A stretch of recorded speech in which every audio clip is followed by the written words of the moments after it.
আমি হাল্ক, এই ছোট গ্রামে থাকি। খুব শক্তিশালী হলেও আমি গরিব। কিন্তু হাল্ক, আমি তোমার সাথে আছি। তুই আমার সব রিনা। হাল্ক রিনাকে অনেক ভালোবাসতো। রিনাও প্রথমে হাল্ককে খুব ভালোবাসত তুই খুব ভালো হাল্ক। আর টাকা দিয়ে রিনার জন্য কিনে আনতো। এখন সে হাল্ককে দেখে লজ্জা পেত। রিনা, এই নাও মা। ও মাহা, কষ্ট করে এনেছো। হ্যাঁ, তোমার জন্য। কখনো চুড়ি, কখনো শাড়ি, কখনো মিষ্টি। রিনা খুশি হতো, কিন্তু ভেতরে ভেতরে তার মন বদলাতে শুরু করলো। একদিন রিনা শহরে একটা বড় কপদ লেগে। রিনা, এটা তোমার জন্য। আমি তোমাকে অনেক ভালো। হাল্ক, তুই কি ভাবলি এটা দিয়ে আমি খুশি হব? তুই ভুল করেছিস। রিনা বলল তুমি গরিব হাল্ক, তোমার সাথে আমার আর সম্পর্ক থাকবে না, তুই আমার নেবেন না। আমি গরিব হতে পারি, কিন্তু আমার ভালোবাসা সত্যি ছিল। ভালোবাসা দিয়ে জীবন চলে না হাল্ক।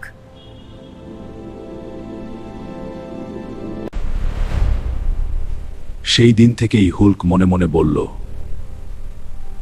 একদিন আমি সফল হব, আর রিনা নিজেই বুঝবে সে কত বড় ভুল করেছে। পার্ট 2 দেখার জন্য লাইক এবং সাবস্ক্রাইব করুন। হাল্কের নিজের ভয়েস সহ ভিডিও।